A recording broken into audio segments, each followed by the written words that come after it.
So worried about Mark. He's disappeared, Mason. Do you know where he is? He's no longer with us. You might say he was a victim of fair play.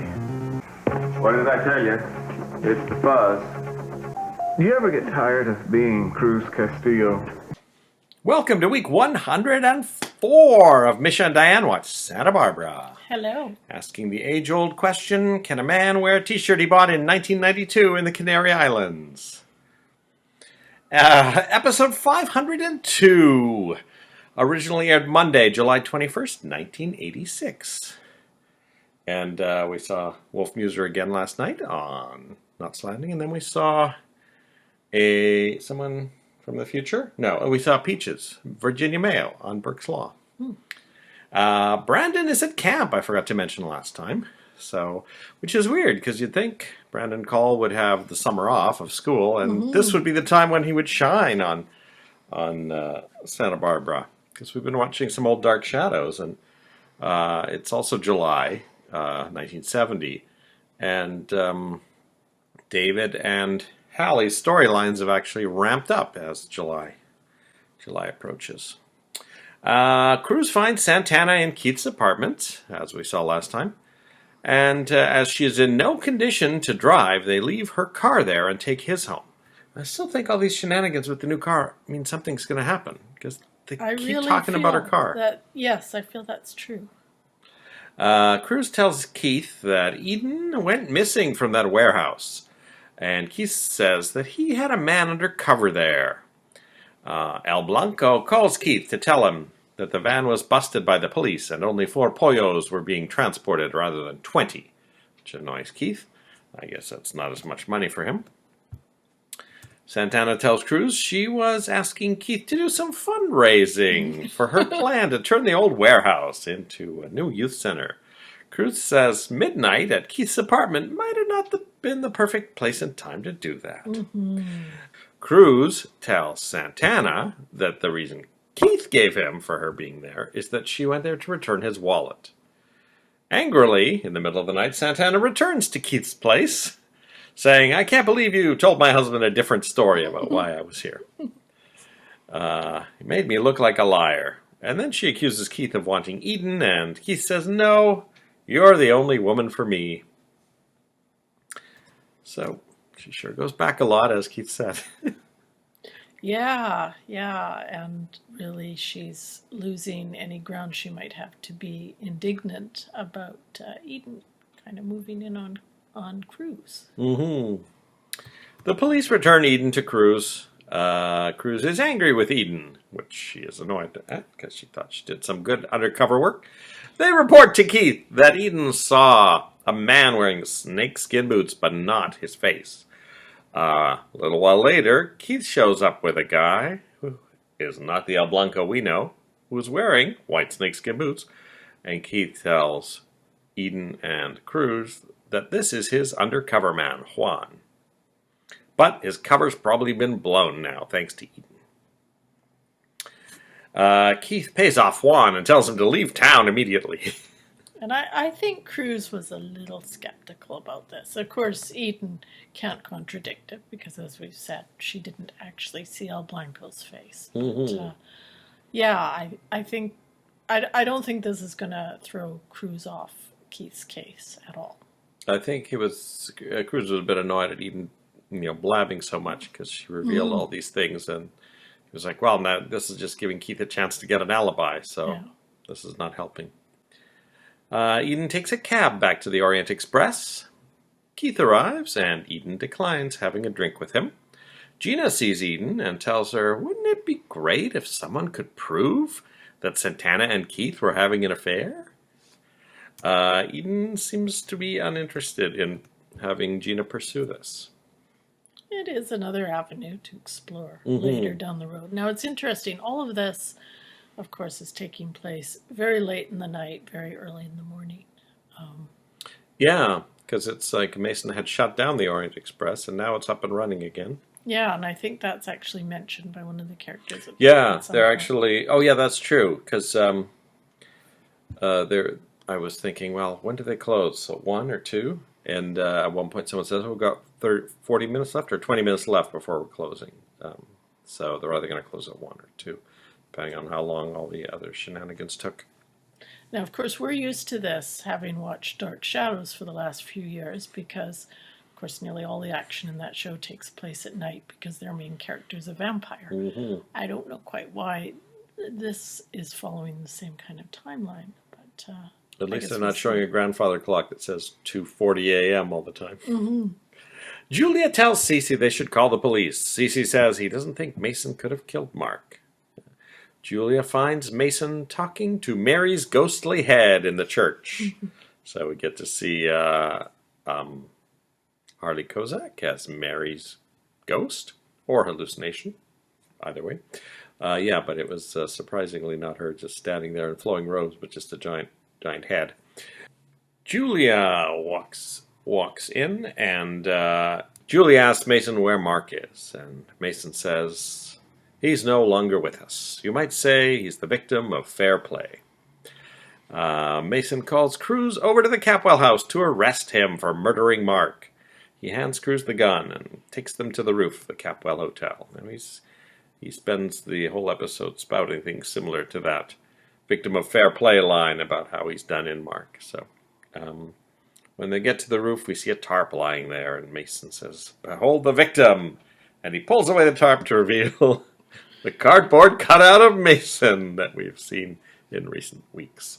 Now, they certainly have gotten a lot of mileage out of that prop over the years. And having originally seen these episodes only on audio, I am new to this cardboard cutout character. So, something new to me, which is nice. He then goes to a maintenance closet on the roof, opens the door, and there's Mark McCormick with a gag in his mouth, very much alive. And Mason says, couldn't do it. He also hands Cece Mark's signed confession, which Cruz looks at and takes Mark into custody. Now, I think a confession under duress is probably not legally binding, so I don't even know why Cruz thinks he can take him into custody. Good point.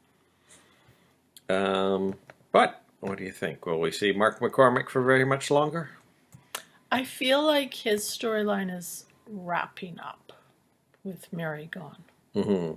And we haven't seen Janice for an awfully long time. I don't know if we'll see her again. So, there isn't really much more to keep Mark in the story, I would say.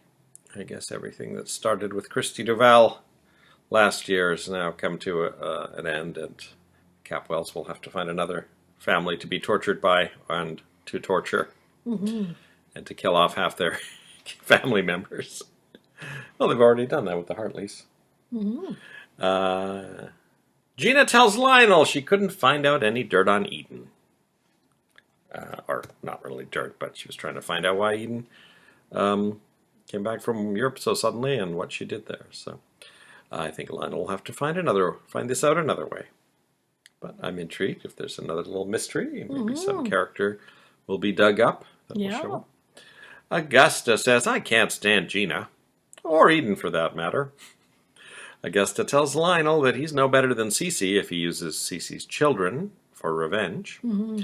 Then she tells him she is going out of town. She's going to join her parents on their annual 5-week cruise. Lionel says, oh, well, that's good, because I'm going to Tibet with the Bursbys to do some rappelling. Augusta mentions how boring the Bursbys are. Then Augusta gets up and goes to the payphone and calls her mother and says, I'm not coming on the cruise after all. I'm going to Tibet. Meanwhile, Lionel phones the Bursbys and says, I'm going to have to cancel because I'm going on a cruise. So I'm really hoping we will see a little bit of footage of Augusta in Tibet. And certainly I'd love to see Lionel stuck on a cruise with his hated in-laws. That would be hilarious. We have not seen Julia and Augusta's parents, so I'll be intrigued to see what will happen here. That's it for the storyline. This was, of course, the last appearance of Harley Jane Kozak, for now. there is an interview with her on PRN26 Santa Barbara.blogspot.com from 2014 in which he asked her about her leaving the show, and she said, "I was told they were cutting the budget, and because I was up for a raise, as I'd been there a year, it was decided that firing me would be a great way to save money. I was fine with that. It was actually just a few weeks later that they asked me to return. I thanked them and told them it was time for me to move on. If I'd said yes, I'm sure they would have figured out some clever way to bring me back, perhaps as my own twin." So we will next be seeing Mary's ghost briefly in episode 1149. And that is it for the Duval family in Santa Barbara. And we will be back after we watch our Tuesday episode number 503. We'll see you then. Bye-bye. Actually, I can't stand Gina, or Eden for that matter. No kidding. So I thought maybe I'd do something about it. Huh? What are you going to do, close your eyes? Sort of. Actually, I was just going to exit the scene.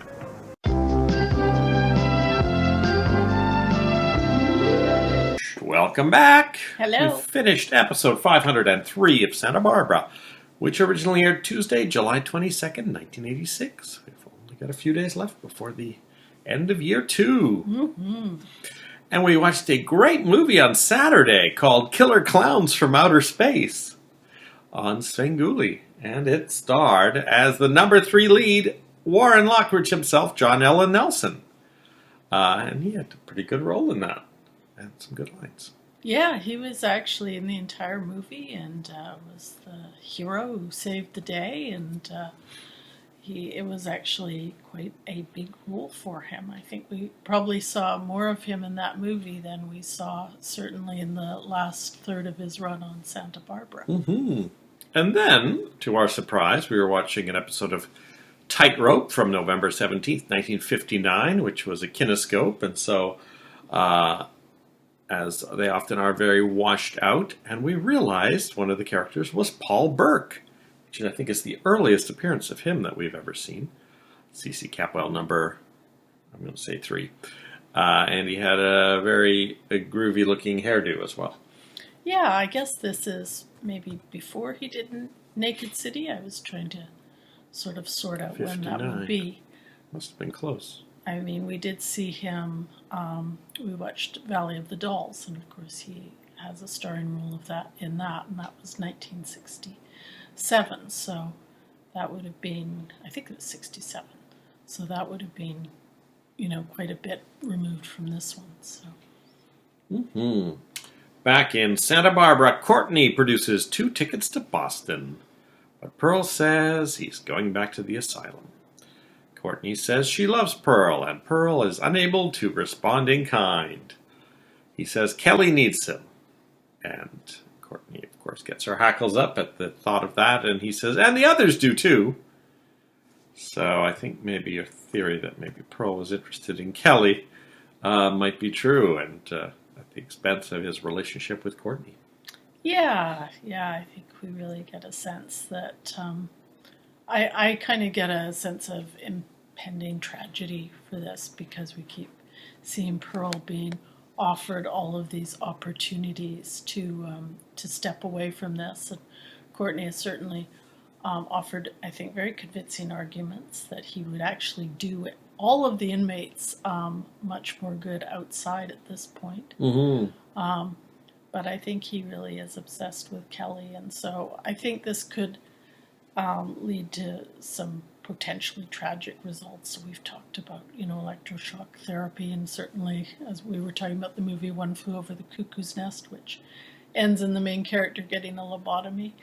But even if these things don't happen, people who fall in love with Kelly Capwell tend to not, survive? They don't survive, or the relationship just sort of fades to nothing, like it seems to have done with Nick.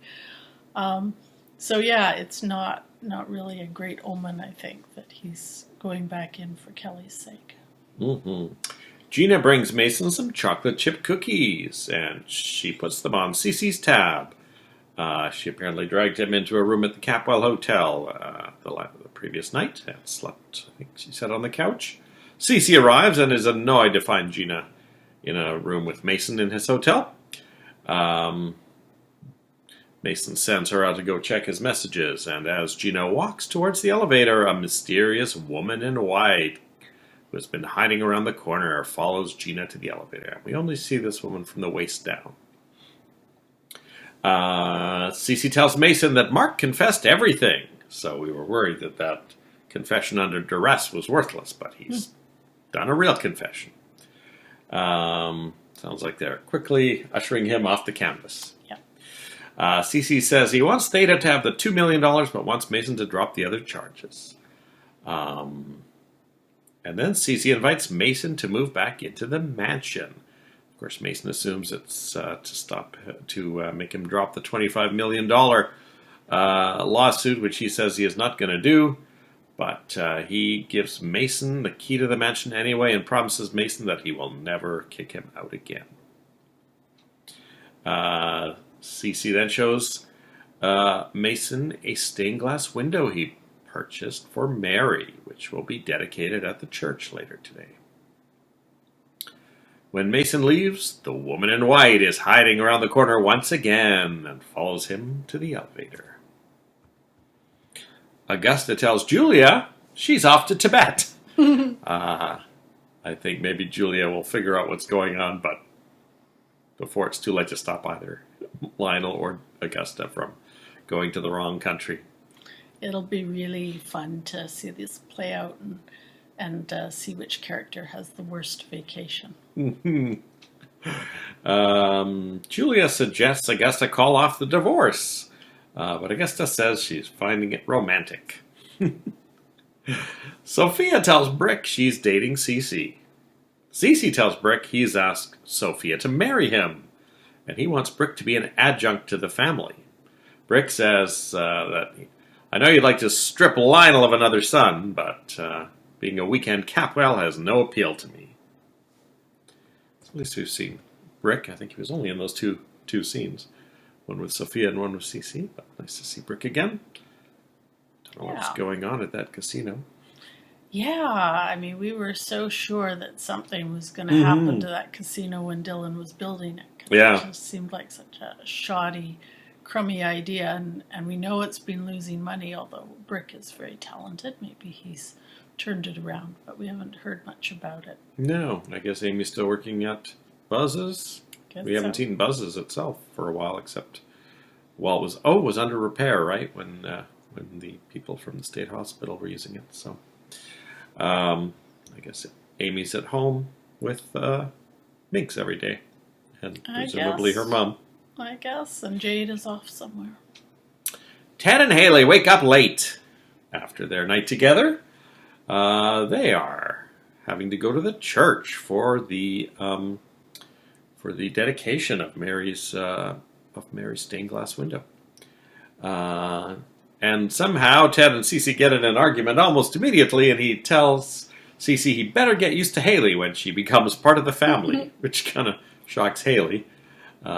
Gina overhears and grins from ear to ear that her plan for Ted and Haley to fall in love has worked.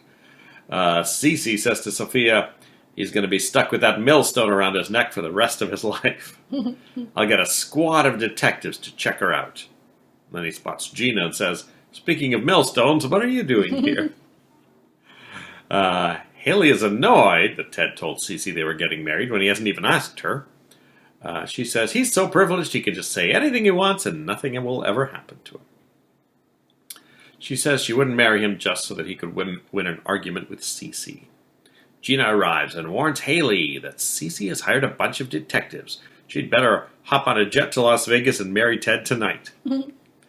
Haley instead tells Gina she's going to tell Ted that she is her niece.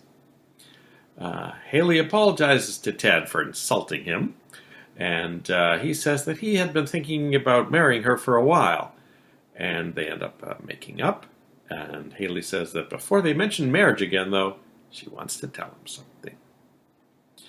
Gina goes to Cece and says, "Oh, I hear you want to hire a bunch of detectives. I could research that Haley girl for you." But Cece declines, and then she says, "Well, I already know some things about her that you don't." She blurts out, Haley's my niece. So I think she's thinking Haley's going to tell Ted, and she thought, well, it's just one step away from Cece finding out, so she might as well get ahead of it and then try to gauge Cece's reaction right there and then and make the best of it. Now, one thing that could happen is, of course, in these storylines, sometimes characters have very important things to say to each other, and for whatever reason, they just don't say it, even though they're actually talking to each other. So we might find that Cece actually knows before Ted, and maybe it'll come out some other way that will perhaps even endanger the relationship between Ted and Haley. Well, after Haley said her thing to Ted, he says, we shouldn't let anything distract us. And then I think they kissed. So I feel like maybe she will not get around to it until Cece barges in and blurts it out. So this may make Ted annoyed with Haley, and he might turn to Jane or Roxanne for comfort. Probably not Jane. No. But Roxanne's more likely. yeah, we don't even know what Roxanne looks like yet. So who knows, we may have even seen her in the background of some things and not known it. She will surely phone Ted and say, hey, I missed you when you didn't show up at the theater. Julia finds out that Mason dropped the charges against Cece, but not the ones against her. So Mason seems to be, he's kind of an old softy. He didn't shoot Mark, he let Gina off the hook, then he let Cece off the hook, and now Julia's just going to have to fight for it too. I think Augusta arrives to back up Julia's story that she was just defending Mark to ensure that he ended up in jail. But Mason has a few other things to blame Julia for, including leading Mary up onto the roof and not stopping Mark. She says there wasn't really anything to stop him from. It's not like he caused the sign to fall. And then Julia turns it around again, just sort of in the same way that Cece did, saying, we all know that you pushed Mary to go through with the lawsuit, but no one is blaming you for her death. Sort of the reverse of what Cece was doing. She's a good lawyer. Right. Mm-hmm. Next time we see Mason, he's in the church. He's on his knees in front of something. I don't know if it's the stained glass window or something, but he's talking to Mary, as he often does. I think he's probably drunk again. And then the next time we see Mason, he is lying unconscious on the floor. I don't know if someone hit him, or if he passed out drunk, or what happened. But the mysterious woman in white is dragging his unconscious body out of the church. Now, I have an idea who the woman might be, because I was looking ahead, who's coming and who's going, and I noticed that the day after Robin Wright leaves to go film The Princess Bride, a new character is introduced, and her last episode is the day before Robin Wright returns. So I figure they used her paycheck to pay for another character for that time. But if I remember correctly, that character doesn't actually interact with any of the same people that Kelly interacted with. So it's not like they've slotted her in to, keep Pearl and Nick busy for a few months. So we'll see if that's right, or if I'm thinking about something different and it's unrelated. We'll see. What are your thoughts on the mysterious woman in white? Yeah, at first I wondered if it could be Roxanne, just because otherwise this gives us two mysterious women we've only seen the bottom bit of. But I don't really sort of see those storylines combining yet, so I feel like we actually do have two mysterious women at this point, and I'm not quite sure why. I guess we'll find out. We've never found out yet who Madeline's killer was, so No. I keep hoping that something will kind of tie into that. I've only seen 2/3 of Madeline's appearances on the show so far. Ah, okay. Well, actually, that's really good to know, because She'll be back for some more flashbacks at some point when we figure out the missing probably 1/3 of what actually happened. So cool. We had some credits today. They are the same as last time. So that's it for the Tuesday episode. We'll be back after we watch episode 504. See you then. Bye-bye. I can't help the way I overreact sometimes. It doesn't mean I have ulterior motives. No, Gina, your motives always stick above the surface a little like sharks.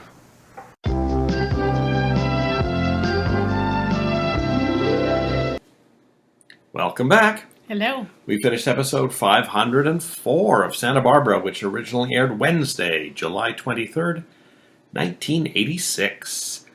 And we see Nick for the first time in a while, and he visits Kelly. And he realizes she no longer thinks of him as her fiancé. He says goodbye to Kelly, and when he does so, we think, is he saying goodbye forever? He then visits Cece to tell him that he feels that it's over between him and Kelly, and he's not going to visit Kelly anymore. Yeah, it seemed pretty final to me. She does seem to remember him, but he's firmly in the friend zone. So the entire romance seems to be gone. And it's interesting because I think we're seeing perhaps the wrapping up of two characters with Courtney kind of giving up on Pearl, and I think Nick now giving up on Kelly. I wonder if the writers just weren't sure what they were going to do for a while, so they kind of kept Nick on the canvas after Dylan's death for a while. But, Justin's not coming back, and now Nick's been shut out of the Kelly storyline, so they may have some other ideas for Kelly. Or maybe it could also be that they weren't sure if they were going to let her go to film The Princess Bride. That's right. And, I wouldn't have been surprised. It didn't come up at all in his conversation with Cece, but I was almost half expecting him to say, well, I think I might even just move on from Santa Barbara as well. Like, he seemed to be very final in his decisions this episode. Because wasn't there a time a few months ago when he said he was leaving Santa Barbara? Maybe that was Dylan. Dylan often was going to leave Santa Barbara. Two orderlies put Pearl, who is Ronald Reagan today, into solitary confinement, or into the isolation ward, let's put it that way. Dr. Renfrew orders everyone to tell all the residents that Mr. Kupnik has left them. Dr. Rawlings hypnotizes Kelly and asks her if Mr. Kupnik is the one who broke into his file room. So apparently he's known that since it happened.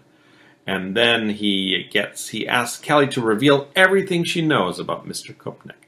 Now, we don't get to see the full interrogation, but she does at least slip the name Pearl before they cut away. So it may well be that Dr. Rawlings knows everything. Yeah, we really see here that Dr. Rawlings has really been playing very much of a long game. We know that he's known for some time that Pearl is not who he says he is because his performance didn't match the multiple personality syndrome that real people would have. But now we could see that, I feel like he's maybe been letting Pearl play this part and even do some of these zany things just to kind of string him along and see what he can find out about him. He tells Owen that maybe it's almost time for him to leave and join the real world, but he's got to make sure that Owen is a team player, so he wants Owen to find out everything that everyone knows about Mr. Kupnik. Yeah. I don't know if he's really planning to let Owen go or not. No, I have a feeling he'll renege on that because, frankly, Owen doesn't seem completely well to me, although we don't really know what his diagnosis is. So. I think, although we've had negative feelings about Dr. Rawlings before, I think in this episode we can see that he's definitely, that little switch got pulled, like that time Dylan went crazy and we know, he's evil now, and this is, I think, the episode where we know that Dr. Rawlings is evil. Yes, because you can see him manipulating the patients and that. And I'm hoping this leads us to some conclusion about what actually happened to Pearl's brother. I'd like to know a bit more about that, but I'm not feeling really optimistic about Pearl's chances of ever getting out of the mental hospital at this point. I mean, if Kelly told them, I don't know how much Kelly knows, but if if, he realizes that Pearl is Michael Bradford. I don't know how many years ago it was. Will he even remember Brian? Will it just have been one of, 1,000 people he saw in Boston? Alice has a little job in the state hospital of delivering meals, and she is let in to the isolation ward. There's a locked door that she has to be let through. But during her meal delivery, she realizes that Pearl is in the isolation ward.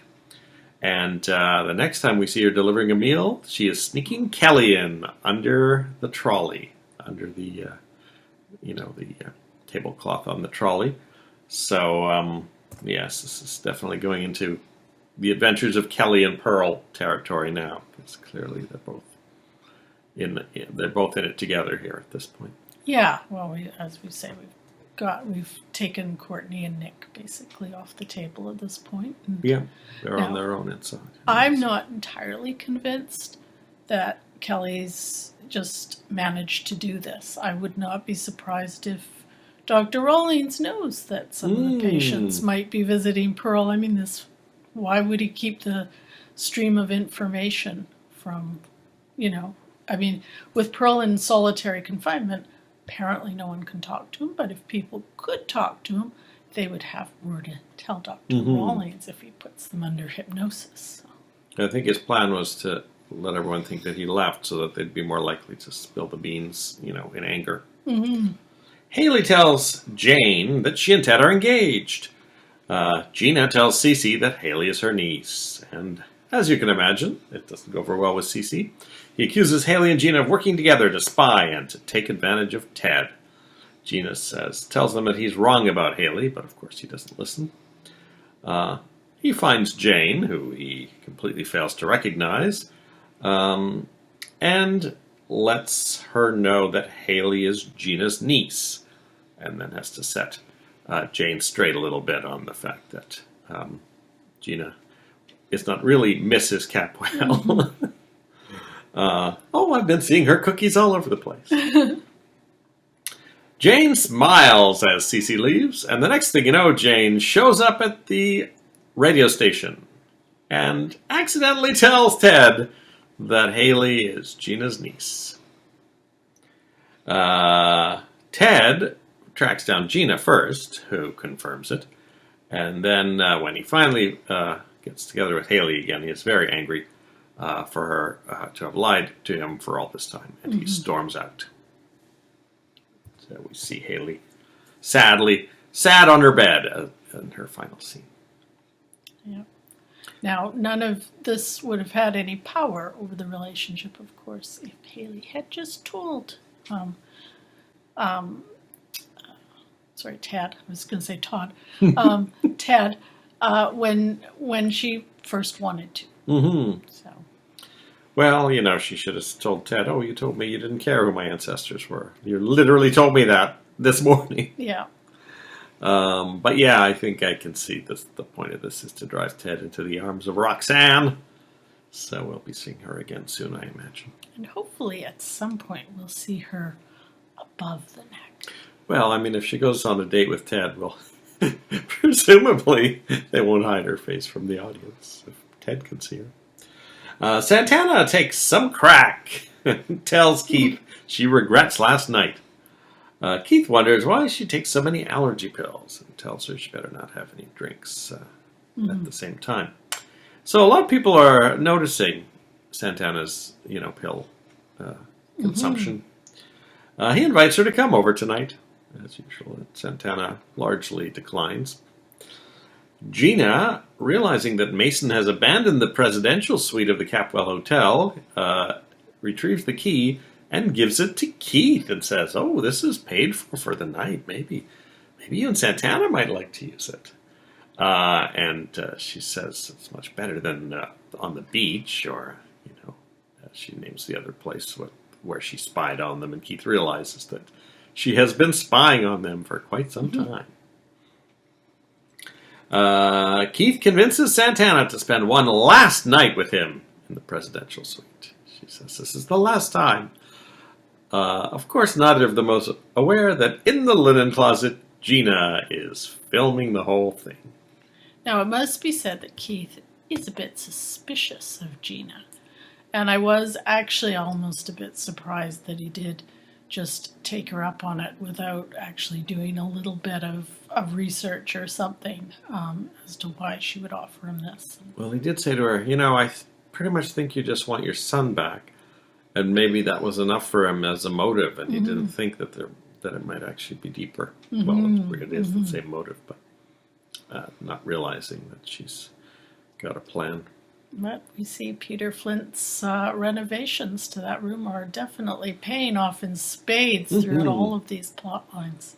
It's funny that Cece hasn't really dealt with that since he knows about it. Yeah. And that is the end of the episode.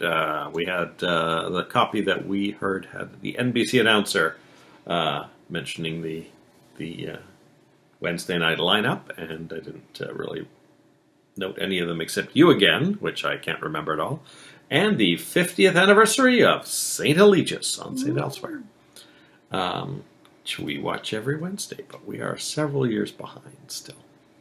And we've actually just been seeing ads for, I believe it's the 50th anniversary of Young and the Restless. So I imagine it was a much newer show at this point, but still more established than Santa Barbara was in General 1986. General Hospital's 60th is coming up. All right, that's it for the Wednesday episode. We'll be back Thursday with episode 505. We'll see you then. Bye-bye. Last night was a mistake. It was a moment of weakness. I never should have allowed it. Don't you ever get tired of guilt? Why don't you do something once that you don't regret the next day or the next 10 minutes? Welcome back. Hello. We finished episode 505 of Santa Barbara, which originally aired Thursday, July 24th, 1986. And we've had quite a few Santa Barbara sightings in our evening viewing. We saw Henry Darrow on, was it Quincy, last night? Yes. We watched the first episode of Quincy that aired as part of the NBC Sunday Night Mysteries. And then we saw James Hong on Tightrope. Very old appearance. He looked very young. And then Lane Davies on Lois and Clark in the Tempest Anyone episode. Which we calculated was probably done about 10 years after this season of Santa Barbara. And Stella Stevens passed away the other day. She is playing a character whose name I cannot reveal because it is a spoiler, but she'll show up, I think, in the last year or two of Santa Barbara. And the biggest news of all in 1986, I think this has shocked everyone, Remington Steele has been renewed for a 5th season. I've found this magically from the future online article from the New York Times, July 24th, 1986. And there is a quote from Warren Littlefield, NBC executive. And let me skip down to the bit that's relevant to James Bond fans. Exactly when the show goes on the air depends on whether Mr. Brosnan also stars in the next James Bond movie, The Living Daylights. He has been mentioned as the most likely successor to Roger Moore in the popular series, but United Artists has not yet named a new Bond. A casting announcement will be made shortly. So this will be interesting if we have Pierce Brosnan as Remington Steele and James Bond at the same time. That'll be exciting. So let's wait for that casting announcement from United Artists. And back on our television screens, Kelly phones Eden and asks her to send Cruz. Rawlings catches her and wonders if she's trying to phone Pearl. Now, I don't know if that means he doesn't know Pearl is Brian or if he's just playing, but he doesn't know.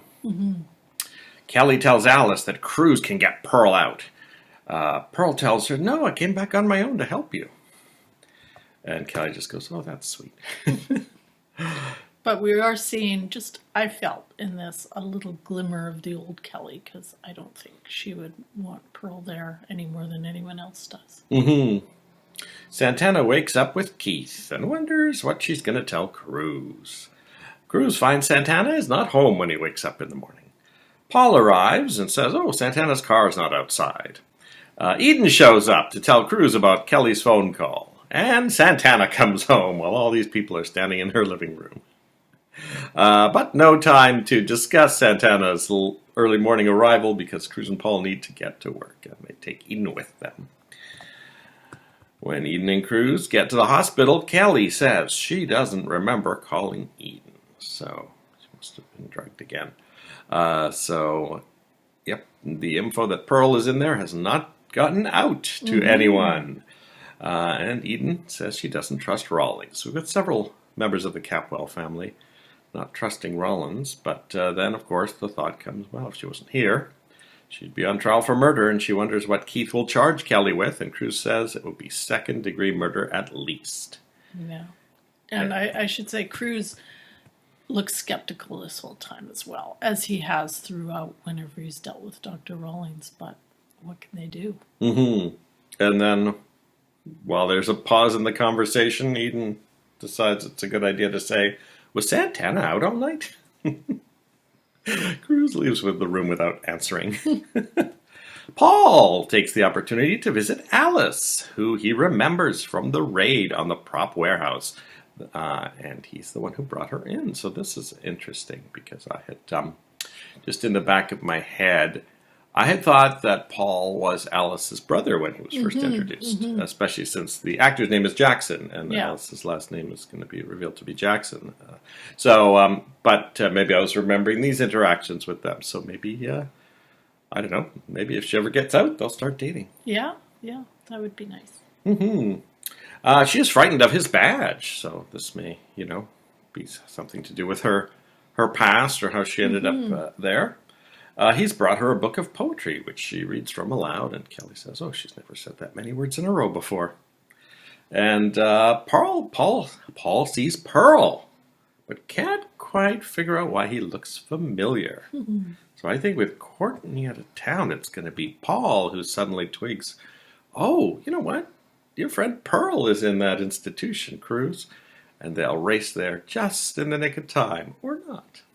Yeah, I wouldn't be 100% that they'll get there in time for whatever Dr. Rawlings has in mind for Pearl. Owen is disturbed to find out that Pearl is the one who broke into Rawlings' file room because he has to report everything back to Dr. Rawlings in order to gain his freedom.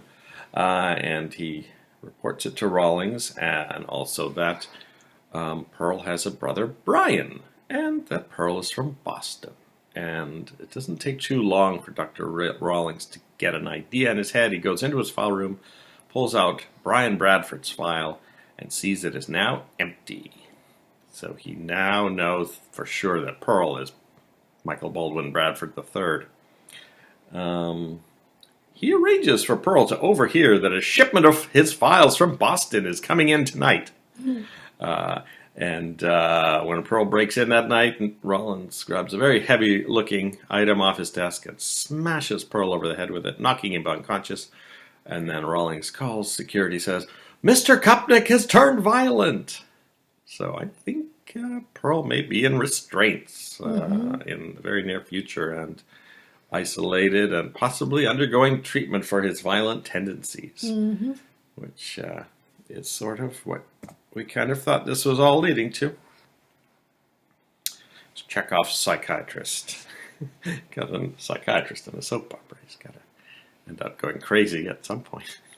And again, we're kind of following the One Flew Over the Cuckoo's Nest script here because, of course, it was a spat of violence that led the main character in that movie to his lobotomy. So hopefully things won't go quite as badly for Pearl. I think now that they've planted the seed of Paul knowing, I think there will be a juxtaposition back and forth of Pearl undergoing his treatment while Paul thinks, why did I see that guy before? Santana phones her mother to find out if Cruz called last night to find out where she was. It turns out he did not. So Santana gets an idea when a call comes in on Cruz's dedicated phone line for his police work. She uses that phone to call their own answering machine and leave a message, pretending that it is the night before. When Cruz comes home, of course, he's angry that Santana was out all night. And she said, "Didn't you get my message?" And he plays it back and says, "Oh, I was in this room the whole time. I don't remember a message." And then she says, "Well, if you thought something happened, why didn't you call around to find out if where I was? Did you even call my mother?" So she completely turns it around on him. And he says he was too embarrassed to phone around, wondering where his wife was, which is reasonable. Santana then wonders why Eden was there when she got home in the morning. And Cruz tells her about Kelly's call. And then later Cruz phones Rosa. And they mention that Ruben is out of town.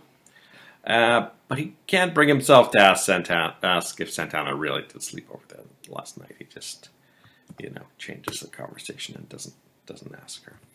Now, I don't entirely remember. Maybe you know this a bit better than I do, but I seem to recall that even in the 80s, voice machines were time-stamped. I mean, I guess it depends what type you have. You would think if you were a cop getting important messages, you might want them time-stamped. Yeah. Regardless. It's possibly something that can be turned off. Yeah, maybe. I mean, it does seem that just the fact that Cruz made the attempt to phone Rosa means he's not entirely buying the voice story that Santana's left. So I'll find the tape from my answering machine from the 80s, and we'll see if there's any timestamps on there. Play that back. See who called me in 1986. Gina plays back the tape she made of Keith and Santana last night. She tells Eden she has proof that Santana and Keith were together last night in the presidential suite. Cruz arrives looking for Keith, and Eden says, "Oh, why don't you try the presidential suite?" Eden confronts Santana and tells her that if she packs up and leaves town, leaving Cruz and Brandon behind by tomorrow morning, she won't show Cruz the proof that she has of them in the suite. So this is interesting because Eden's kind of been like, for a while, saying, no, just I don't want to actively intervene in this. Gina's been so helpful. And then I guess Eden decides, well, this is the last straw. Now I'm going to show my hand. But unfortunately, as we're about to find out, this may end up backfiring on Eden.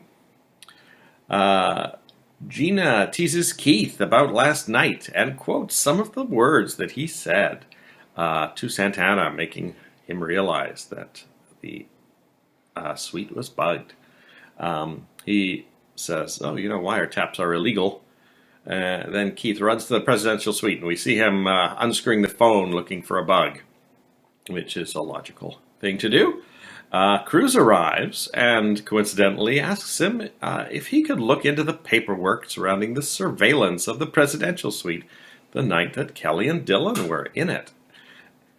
And, of course, Keith realizes, what does that mean? And Cruz says, well, this two-way mirror was installed by Peter Flint when he was the hotel manager.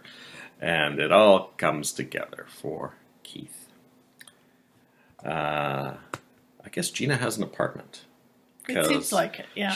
That's obviously not an empty bedroom in the Lockridge house that we see her in. I think we've seen her in that one once before.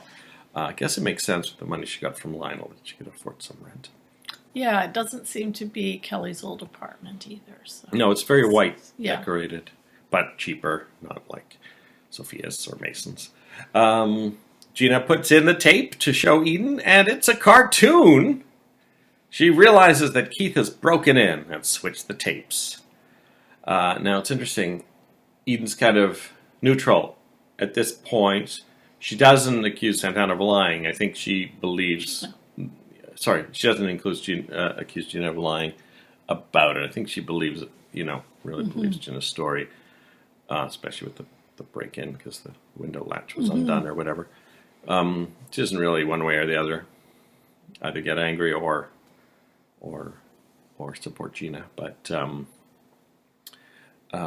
it basically cuts to Keith showing Santana the real tape, and she is disgusted by what she did last night, but she blames Keith. And then the next thing we see, Santana has been pulled over while driving home. The officer recognizes her, and she is clutching her bottle of pills. Now, they do have a prescription label, so I don't know if that's necessarily going to be a red flag if the officer has to look at the pills, but maybe when it turns out she's super impaired, she'll be taken in, the pills will be put into evidence or something. Maybe there's a standard thing where they would test the pills, I don't know. But somehow I feel like this is going to come out that Santana was on crack. Yeah, I think it could go a lot of ways, or it might go the way that they put these pills in evidence, and she's so desperate to get them, maybe that actually incriminates her more. I have to say, I'm really excited that Keith now knows about this two-way mirror, and I'm hoping he'll do some really fun things with that. And I was actually quite glad that they didn't, the whole thing with him switching the tape. I'm glad that kind of got resolved in one episode, because now Gina and Eden know exactly what they're dealing with Keith, so they're not going to be depending on that. Now we can see the plot move forward. Keith arrives at the Orient Express, and Eden says, "Oh, we have no single tables." Keith mentions that Cruz was looking for that surveillance tape of Kelly and Dylan. And he says, tapes happen to vanish. And so I think if there was any doubt in Eden's mind at this point, she knows for sure there was a tape and Keith took it. Eden says there are other ways of proving innocence and guilt. But I think Eden's big problem is now she's given this ultimatum to Santana. And she can't follow through with it. And I don't know if Santana would tell Cruz. It's kind of as incriminating to her as as to Eden. So I really feel like this whole thing with Cruz and Santana is not going to really progress in a meaningful way until we get that high school reunion. Yeah, that's true. I wonder when that will happen. That is it. That was a lot in this episode. That's it for episode 505. Next episode, 506, is the 250th of the year. So we are approaching the end of the year, and that means I got to figure out a new theme song soon. All right. Thank you for joining us. We'll be back after we watch the Friday, July 25th episode. We'll see you then. Bye-bye. You see, my wife, Betty, she founded this clinic here.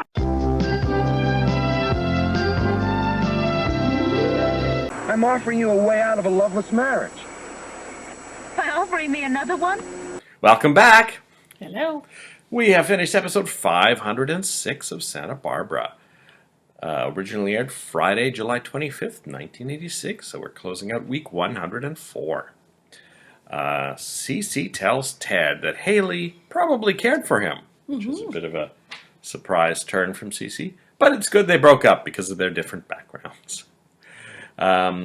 He invites Ted to move back home, but Ted says he can't trust Haley and he can't trust Cece. Haley visits Sophia and Cece and tells them she's nothing like Gina. Cece says that she's responsible for all his problems with Ted. Haley storms out. Cece says she's probably out to seduce some other young heir. Sophia says she loves Ted very much. Cece says, I'm tired of anyone even remotely connected with Gina. Haley starts to pack up her things at work, but gets so angry with Jane that she changes her mind and decides to stay. She accuses Jane of breaking her and Ted up so that she can offer Ted a shoulder to cry on. This is kind of low-key, been happening in the background. There's been a couple of very small scenes where you think that Jane might be interested in Ted, but she's been not very overt about it.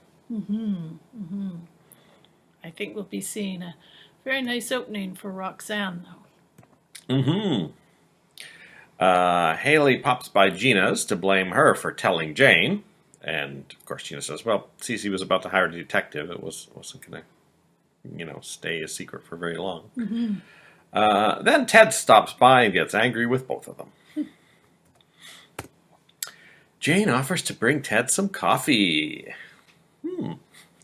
And then she tells him his #1 fan is on line 3. Roxanne invites Ted out, and he agrees to meet her at the Orient Express. She says she'll be wearing a pink ribbon and a white rose. Ted arrives at the Orient Express, and he spots a blonde girl with a pink ribbon and a white rose in her hair. Now, will this be the mysterious Roxanne, or is this just a psych and we'll see someone else wearing a different pink ribbon and white rose? Could be Pink Rose and Ribbon Day and Santa Barbara, and everyone we see will be wearing one.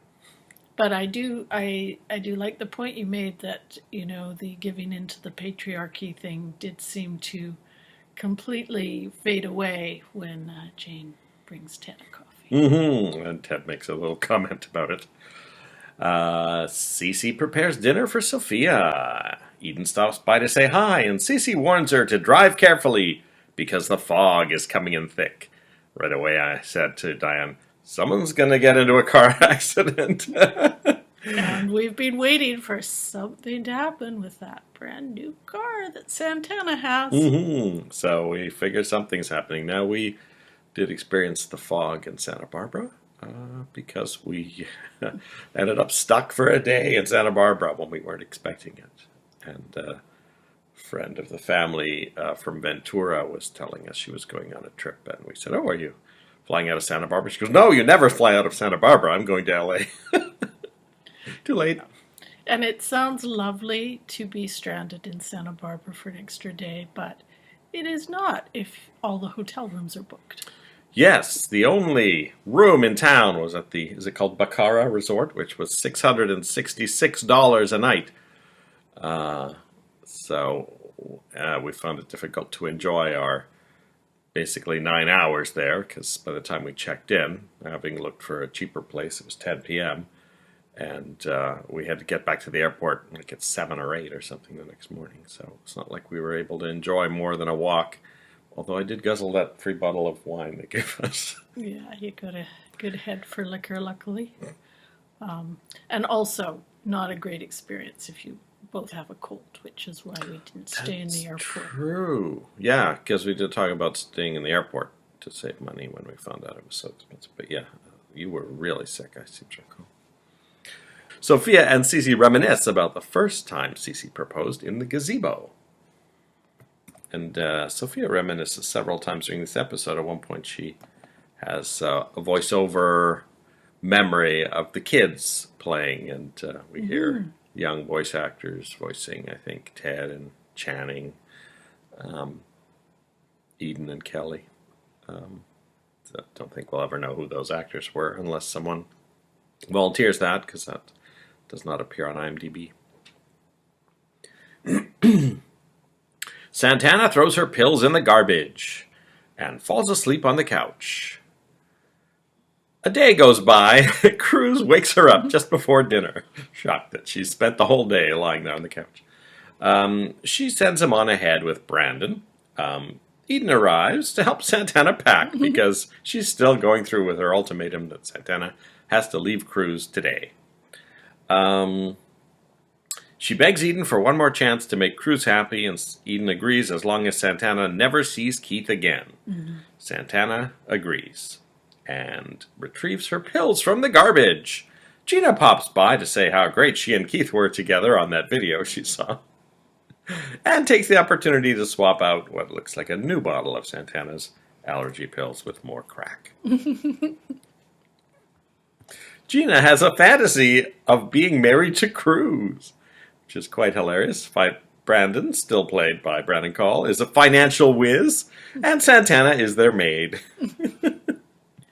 And it's a very sort of overly dramatic kind of fantasy, which is exactly what we would expect from Gina. But it was kind of nice, actually. I'd never considered Gina and Cruz together. It was actually kind of fun. I wonder if she'll get some ideas if Keith Timmons doesn't work out for her. Gina returns Keith's tape to him and tells him if his career as a prosecutor ever ends, he can go into porno flicks. Although she didn't care for his co-star.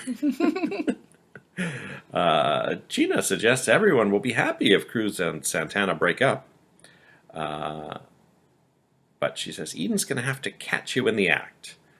And then after Keith agrees, Gina says it'll be like giving candy to a baby. And again, we see this quite delicious, strange little alliance forming between Eden, Keith, and Gina to break up Cruz and Santana. Gina tells Eden that Santana's going to meet Keith again at the presidential suite. And Eden says that's impossible. She's meeting Brandon and Cruz for dinner at the Orient Express. Gina says that's just a short flight of stairs down to the presidential suite. Cruz and Brandon arrive alone at the Orient Express. I think they're hoping Santana will show up. Gina tries to join them, but it is clear quite quickly that Cruz doesn't want her there. And when Brandon returns from phoning Santana, she gracefully bows out and doesn't insist on joining them, which I thought was nice of her to pick up on that. She does take the opportunity, though, to reminisce about how great it was to watch Cruz and Eden dancing at Kelly and Joe's wedding. Yeah. Gina tells Eden that Santana and Keith are probably at the beach house together since Santana didn't show up at the Orient Express.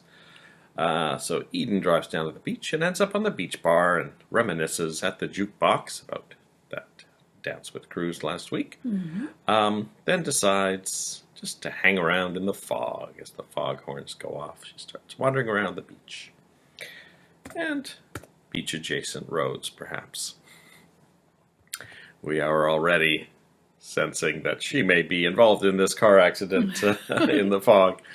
Keith shows up at the beach house, and Santana tells him she's late for her dinner with Cruz. He suggests they just go for a short 20-minute drive on the beach.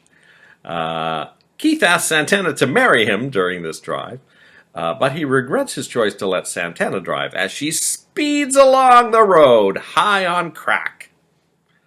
Too late, she sees Eden in her headlights. We hear screeching and we hear screaming. So, I don't know if Eden will end up in a hospital for a while, and she will maybe have seen Santana in the car with Keith, thus in violation of their agreement, but perhaps she will be unconscious for a while. Maybe Gina will try to unplug her. Oh no. Maybe Santana will try to unplug her life support. Yeah, it'll be really interesting to see how this plays out. Eden will not die, I'm pretty sure. Or if she does, she'll come back to life, as everyone does on Days of Our Lives, because we need Eden.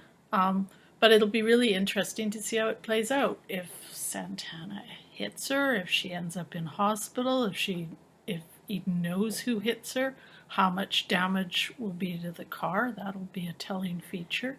What will Keith do? Because I imagine his reaction would be to want to protect Santana, but Santana hitting Eden would definitely be something that would upset Cruz and could actually lead faster to the separation of Santana and Cruz. I mean, the other possibility is Santana veers away and their car crashes, and then Eden just basically catches Santana and Keith together, but also one or both might be injured too.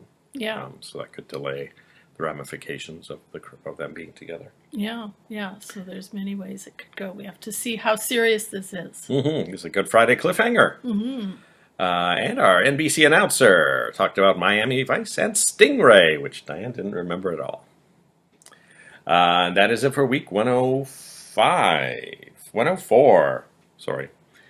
We will be back for week 105, the last week of the second year of Santa Barbara. Halfway through the week, we will start year 3, and I am working on a new theme song for our July 30th episode for year 3.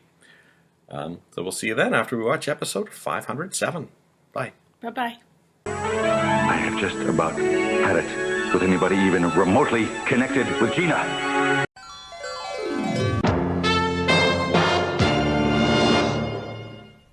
I happen to care for Santana. She's just a nice girl that married the wrong guy.